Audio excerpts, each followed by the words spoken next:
It was a bitterly cold October night when I found myself standing alone on the desolate platform of a long-forgotten train station.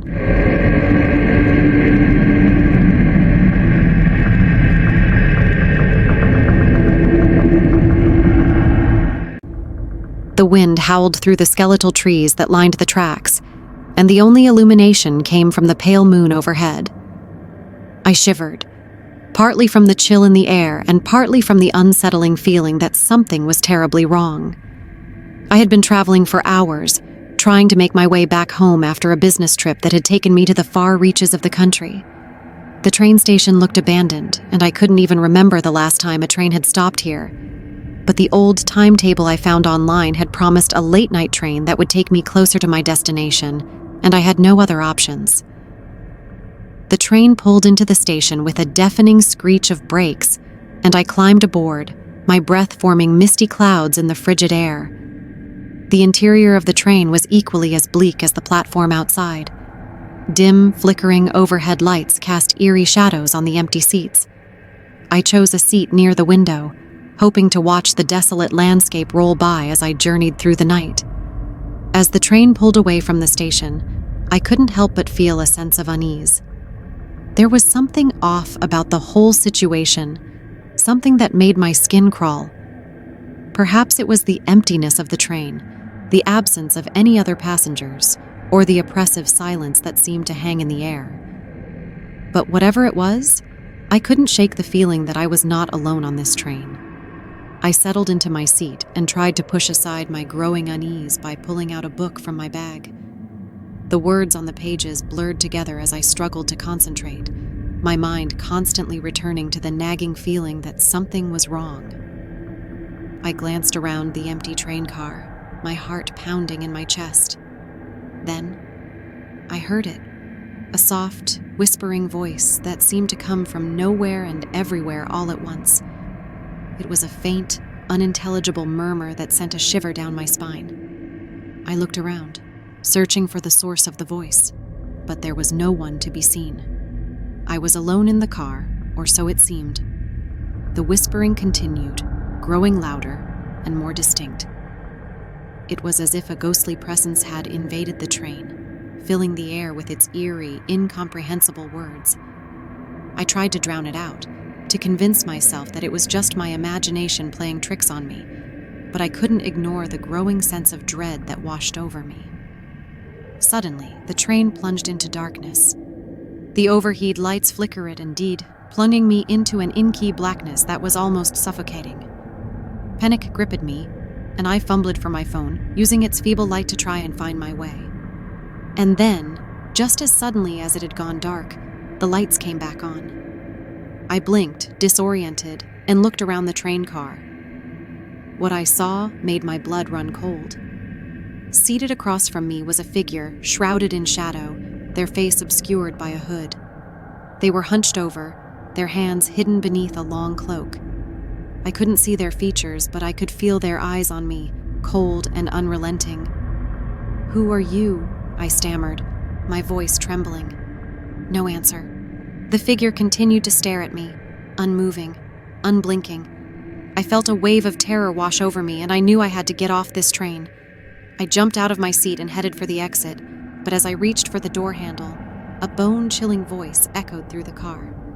"Sit down," it hissed, sending a shock of terror through me.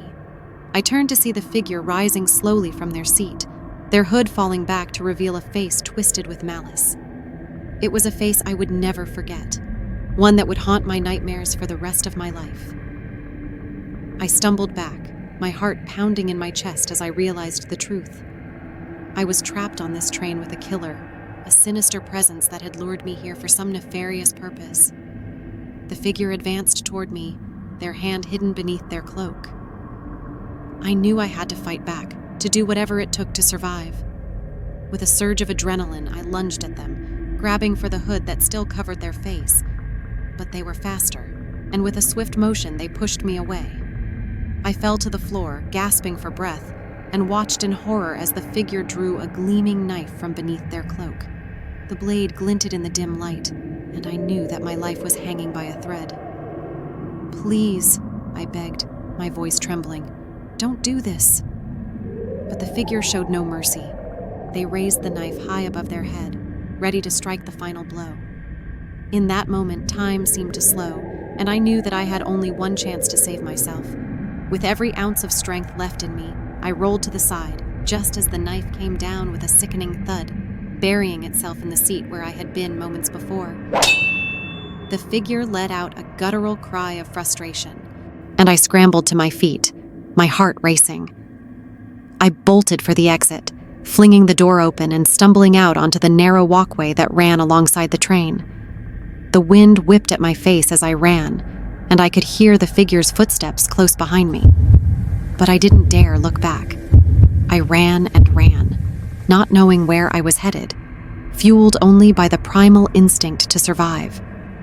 The train's wheels screeched on the tracks as it continued on its eerie journey into the night, leaving me behind in its wake. Eventually, I stumbled upon another train station, one that appeared to be deserted like the one I had left behind. Gasping for breath, I hid in the shadows, waiting to see if the figure would follow. But they never did.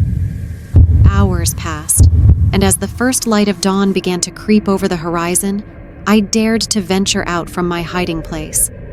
I had survived the night, but I knew that I would never truly escape the horrors I had witnessed on that train.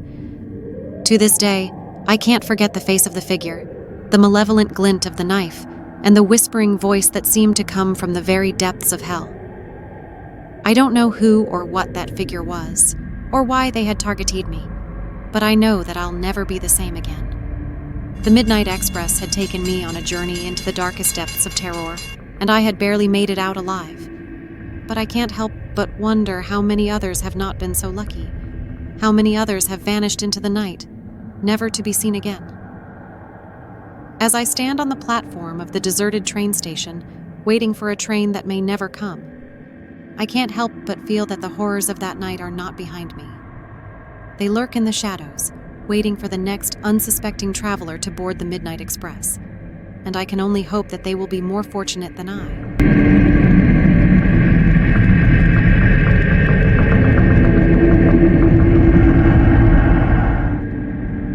The rain poured relentlessly as I stood before the decrepit mansion known as Hollow House.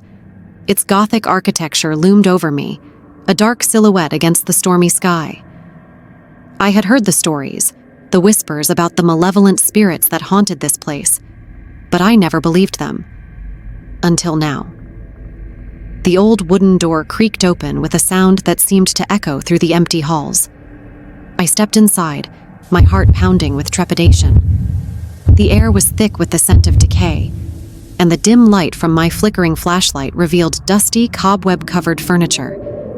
As I ventured deeper into the house, the temperature dropped, and an eerie silence settled in. It was as if the very walls held their breath, waiting for something to happen. That's when I heard it, a faint, mournful wail that seemed to come from the very foundations of the house itself.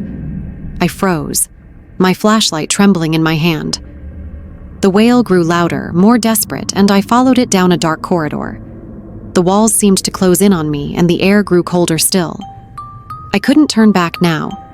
I had to know what was causing that haunting cry. The sound led me to a door, its surface marred with age and neglect. I pushed it open slowly, revealing a room bathed in an eerie blue light. There, in the center of the room, stood a woman, her long white dress billowing around her as if caught in an otherworldly breeze. She had her back to me, and I could see her long, dark hair cascading down her spine. She continued to wail, her voice filled with sorrow and despair. I took a hesitant step closer, my heart aching for the pain she seemed to be in. "Who are you?" I asked, my voice barely a whisper. The woman turned slowly, her eyes empty voids of darkness. She stared at me, and a chill ran down my spine. There was something unnatural about her, something that defied explanation. Without warning, she let out a blood-curdling scream, and the room around me seemed to come alive. Shadows danced on the walls, and the furniture shook as if possessed by a malevolent force. I stumbled back, my flashlight flickering as if struggling to maintain its feeble glow. The woman's screams grew louder, and I couldn't bear it any longer. I turned and ran, fleeing the room and the horrors that lurked within Hollow House. But no matter how fast I ran, I could still hear her wails echoing in my ears. I burst out into the pouring rain, gasping for breath. I didn't stop until I had put a considerable distance between myself and that accursed mansion. I had witnessed something that defied all reason, something that had shaken me to my core. I couldn't leave Hollow House behind, though. I had to know the truth, had to understand what had driven that woman to such anguish. With a sense of grim determination, I returned the following day, this time armed with research about the history of the house. It didn't take long to uncover the chilling tale of the woman in white. She had been a bride, they said, a young woman who had been betrayed by her groom on their wedding day. Heartbroken and humiliated, she had taken her own life within the walls of Hollow House. As I delved deeper into the history, I learned of other tragic events that had occurred there, stories of madness and despair that stretched back for centuries. Hollow House had earned its dark reputation, and it seemed that the spirits of the past were not willing to let go. Determined to put an end to the suffering, I sought out experts in the paranormal. Together, we performed rituals to cleanse the house of its malevolent spirits, to release the souls trapped within its walls. It was a harrowing process, one that pushed the boundaries of belief and sanity. But, in the end, the wails and screams that had haunted me finally ceased. The house stood silent, as if it had finally found peace. Hollow House was no longer a place of horror, but a place of history and mystery. Its dark secrets were buried, and its dark past finally put to rest. Or so I thought. Years later, as I walked past the house on a quiet evening, I heard a faint wail in the distance, a sound that sent shivers down my spine. It seemed that Hollow House was not quite done with its horrors, and its legacy would continue to haunt me, no matter how hard I tried to escape it.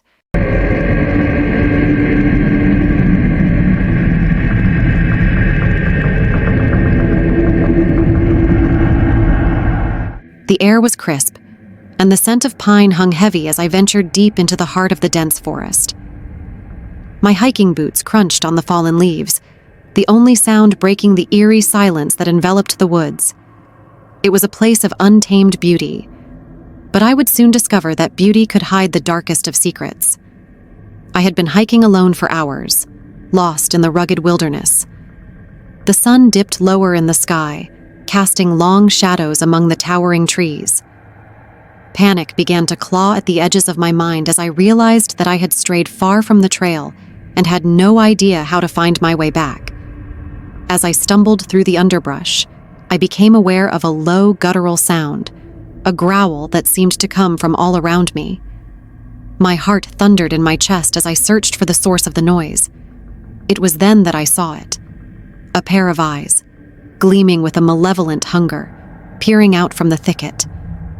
My breath caught in my throat as I locked eyes with a creature unlike any I had ever seen. It was a grotesque blend of man and beast, its body twisted and deformed. Its matted fur clung to its emaciated frame, and its gnarled hands ended in long, razor-sharp claws.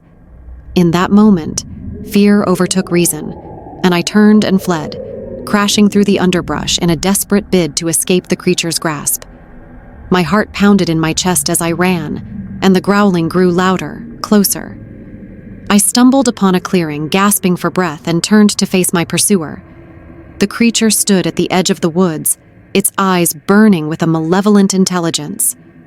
It was toying with me, reveling in my fear. With a low, guttural growl, it took a step forward, and I knew that my life hung in the balance. But just as it lunged toward me, a voice pierced the air, a voice that sent shivers down my spine. A figure emerged from the shadows, tall and cloaked in darkness. They held a staff adorned with strange symbols, and the very air seemed to ripple around them. The creature hesitated, its eyes fixed on the mysterious figure. "Go," the figure commanded, their voice low and commanding. With a final lingering glare, the creature turned and vanished into the woods, leaving me trembling in its wake. The figure approached me, their hooded face hidden in shadow. "Are you all right?" they asked, their voice strangely soothing. I nodded, too shaken to speak. The figure extended a hand to help me to my feet, and as I took it, I caught a glimpse of their eyes, piercing blue, filled with ancient wisdom and a hint of sadness. "Who are you?" I finally managed to ask. The figure hesitated, their gaze turning toward the darkened woods. "I am a guardian of these woods," they replied cryptically. "There are forces here that should not be trifled with." With those enigmatic words, the figure turned and vanished into the trees, leaving me alone in the fading light of the forest. I knew that I had experienced something beyond comprehension, something that defied explanation. As I made my way back to civilization, I couldn't shake the feeling that the Whispering Woods held secrets that were best left undiscovered. I had glimpsed a darkness lurking in the depths of the forest, a darkness that hungered for more than just the lost souls who ventured into its embrace. And I knew that, one day, it might come for me again, and there would be no one to save me from its malevolent grasp.